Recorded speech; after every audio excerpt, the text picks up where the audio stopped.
So let's talk about the dark side of meditation. There was actually a post on Reddit that I saw yesterday, and it's called The Dark Side of Meditation and Spirituality, and I thought this would be a great topic for a video. So in this post, somebody's talking about how basically they've been on this journey for a while, doing a lot of meditation and spiritual practice, and basically that they started to feel a sense of void, a sense of loneliness that's been coming up a lot. And basically describing how it's been very unexpected, this deep sense of loneliness, how it's really hard to even talk about it with people, and that this despair can be quite overwhelming, actually, at times.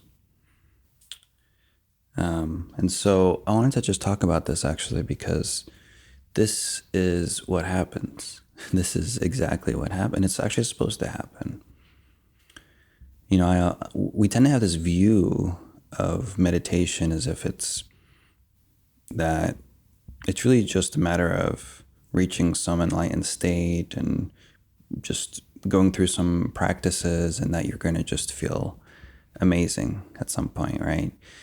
And maybe you have glimpses of that. Maybe you have glimpses of feeling more peace, more joy, more connection with the environment, basically just feeling a sense of release and opening, right?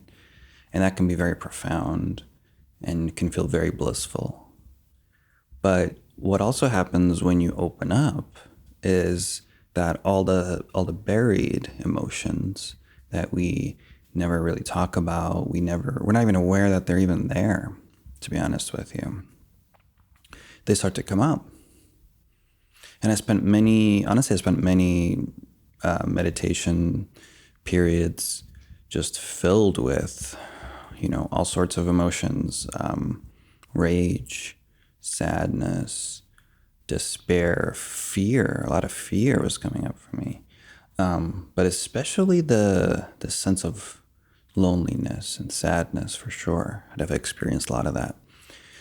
And the funny thing is that it's really hard to even talk about that with people, with teachers, because most people don't even acknowledge that this is supposed to happen.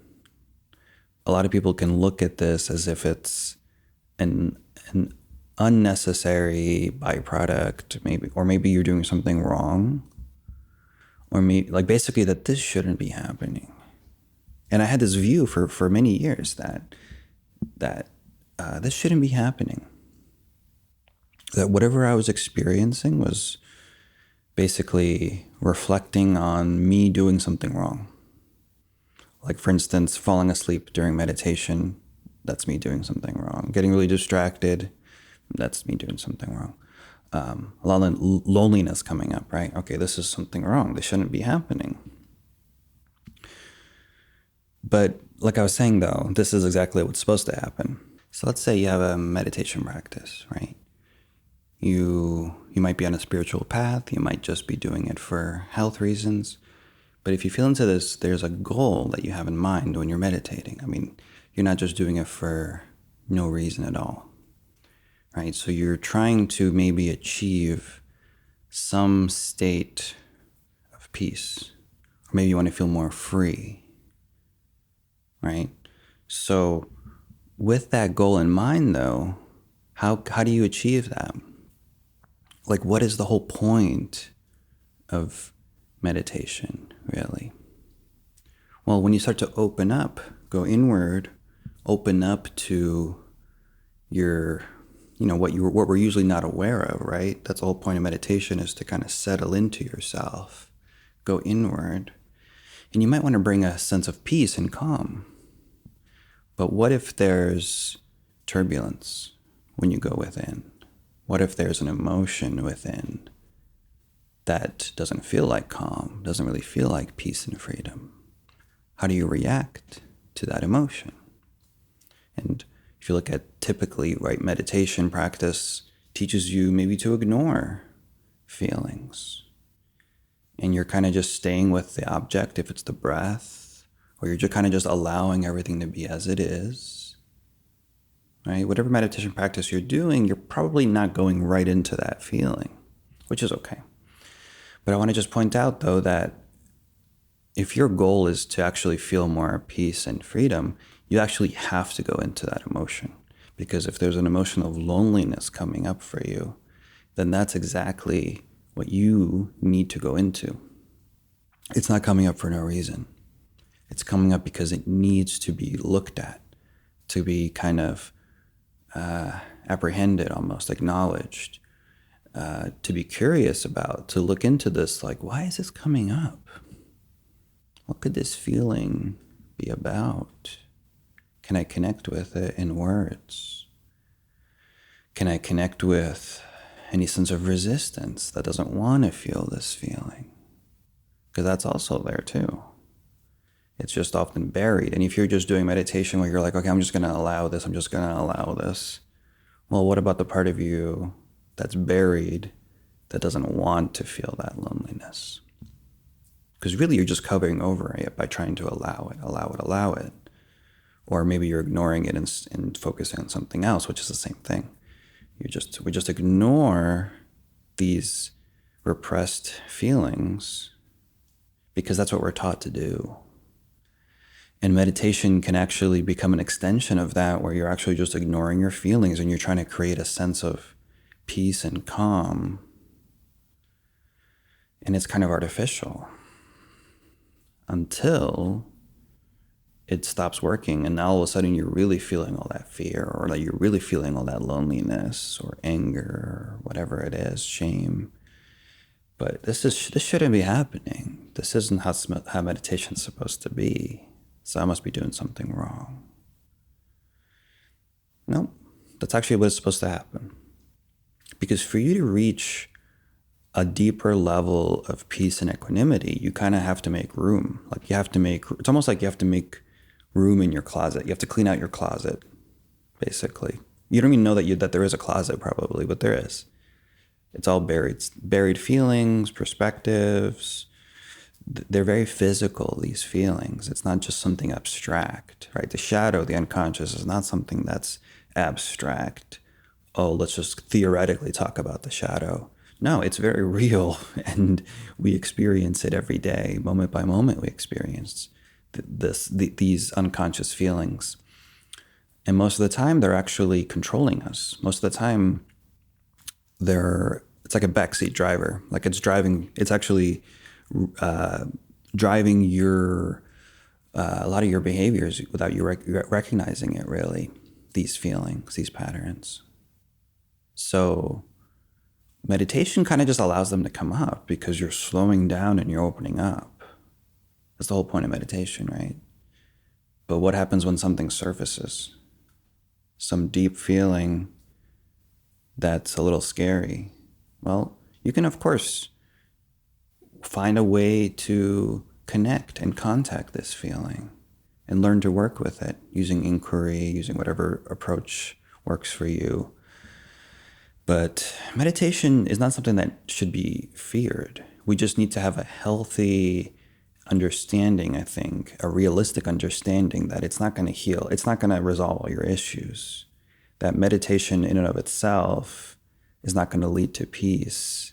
It has to be done the right way, really. And sometimes, like, you could be meditating with an open space and just kind of allowing whatever comes up. But if you hit into a trauma, an old pattern, well, you can't just keep meditating. You can't meditate through trauma.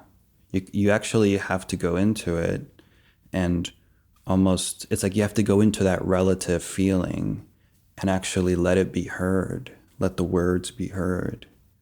Let the feelings be heard. And it's actually more of an active process. It's not very passive. It's actually more active because the reinforced response is actually to repress it. And that's why you can't just like passively allow the trauma to resolve, because the default is to repress it. So it's like you actually have to kind of go against that default response and consciously like, well, wait a second. What is that feeling though? Can I name it? Can I feel into where it is in the body? Can I notice resistance? What does the resistance say? Is it like, I don't want to feel this? What is this feeling trying to achieve? So now you're getting deeper into the pattern, which will start to allow for a deeper release. So meditation, I guess you could say there is a dark side to it, but it's that we all have a dark side, and meditation will just bring that up. So everybody has a dark side. We all have shadows. We all have traumas from childhood, really. And the body is just so good at holding on to it. The body is so efficient at holding on.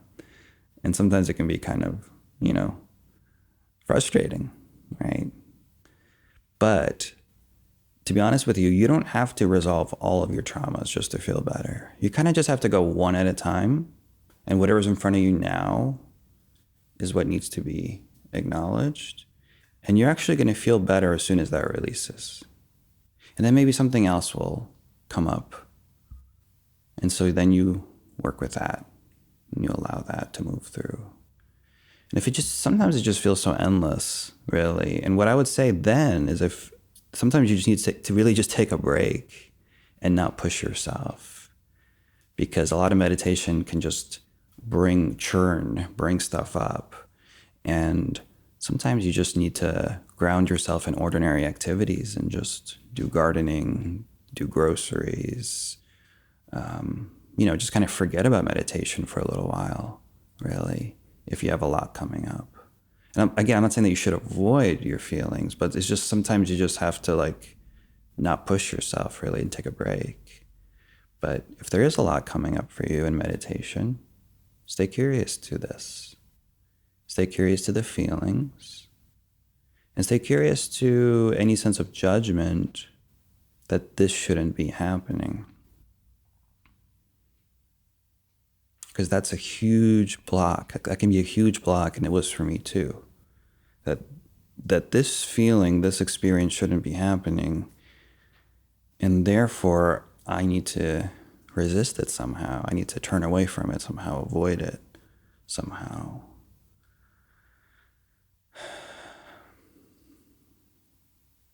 But if you want more peace and freedom, though, it's like you have to clean out your closet. You have to just kind of make room and acknowledge these feelings that come up, because it's all actually going in the same direction. You acknowledging this feeling, giving it the space that it needs, understanding it, allowing it to release, will actually bring you closer to freedom and peace. Much closer than just kind of meditating with it and just staying with the sensations and just kind of okay, I'm just going to be with this. Sometimes you have to go deeper, Sometimes you have to go deeper into the emotion and really feel it and really understand it. And only then will it release. So I think kind of combining this way of doing emotional work with meditation is ideal and actually necessary, really. But if we don't have any tools for working with emotions, then, meditation can seem very daunting and scary. And, a lot of people talk about the dark night of the soul. The dark night is just a period of really, it kind of cycles, but it's like you're really going to feel a lot of the misery, a lot of the despair, a lot of the fear, hatred. It's just everything that's buried. And the thing is, though, what's on the other side of these really dark feelings is actually the peace that we all want. It's there. The equanimity is there, just waiting to be felt. But you can't get rid of the feelings in order to get to that peace. It's not about getting rid of the feelings. Actually, we have to go through the feelings. We have to go into the feelings directly. And only then do we actually start to feel more equanimity. So it's not about getting rid of anything.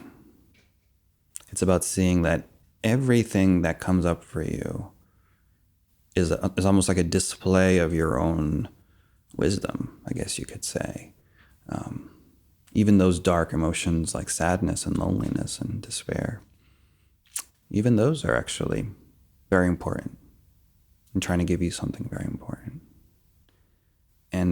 staying curious to that perspective of, oh, maybe this is trying to give me something, all this loneliness. Like, I don't want to feel this loneliness, but what could it be trying to achieve? And then stay open and just kind of receive that wisdom, see what comes, and see what you feel. The important thing is, what do you feel when you attend to your feelings? You might notice that your meditation actually starts to become much deeper when we incorporate feelings, emotions, shadow work. And then we all start to feel, you start to actually feel that peace that you really want, that you try to achieve through meditation, but is often feels unachievable, maybe. Or you only get little glimpses of it.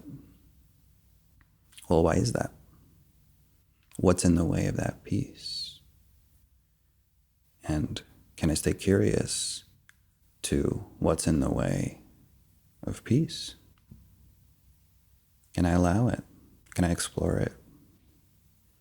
And just giving it attention, giving these patterns, these feelings attention, seems to really be exactly what they need.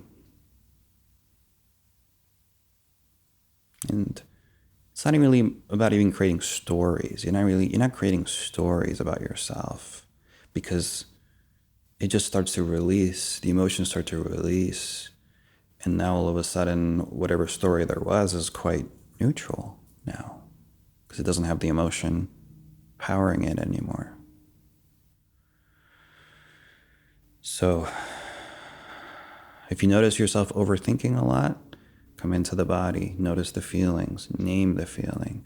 Can I stay with this feeling? No, I can't. I really want to, oh, there it is. I really want to think about this because I don't want to feel this feeling. That very subtle avoidance that we all learn as children to kind of dissociate and think about our feelings. There's nothing wrong with thinking, though, but it's just you're not going to think your way out of a feeling. But there's often thoughts within a feeling, words, and just kind of hearing them. Like, for instance, if there's loneliness, right? The word lonely connects to the feeling. And that's often all that you have to do is like, oh, I just feel very lonely.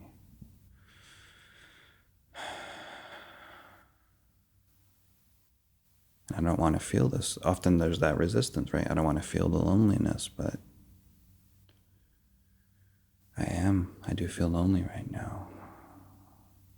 And just kind of sitting with the sensations in those words starts to settle. Oh, but I shouldn't feel this way. Oh, there's that judgment that's trying to push it away. It's like I'm lonely and I shouldn't feel this way. And if you can do this in meditation, if you can just notice that friction that's trying to push it away,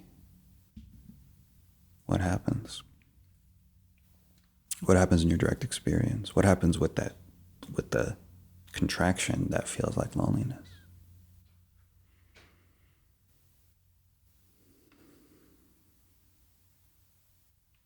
So meditation may seem like a dark path, has a dark side or whatever, but no, it's really that we all have a dark side. We all have shadows that are unexplored.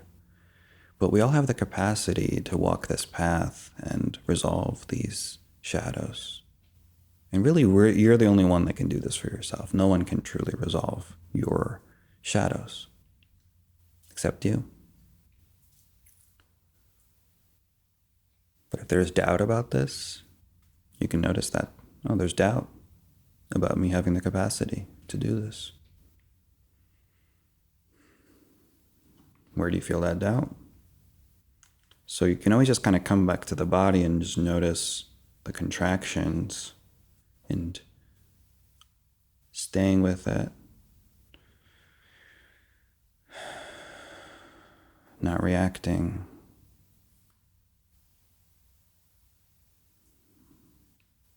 More peace. And lastly, I just want to say that, these feelings, these traumas that can come up sometimes are not always personal. Sometimes it's just something that's absorbed in childhood, a pattern that's absorbed in childhood. And it's a generational pattern, so it just has a lot of charge to it. So basically, it may not make sense. The mind may not comprehend, may not understand, like, why is this so charged? Why am I so lonely, for example? But just wanted to say that it's the case that we absorb these patterns in childhood. So it may not make sense, right? But you do have the capacity to kind of hold that feeling and to be with it. And to let yourself not like it too. And just waiting and being patient, eventually it'll resolve, it'll release, whatever it is. Despair, hopelessness, misery, doubt. The darkest patterns will all release. And especially if we stay open to what is this trying to achieve? Because that's like the magical question. What is this trying to achieve?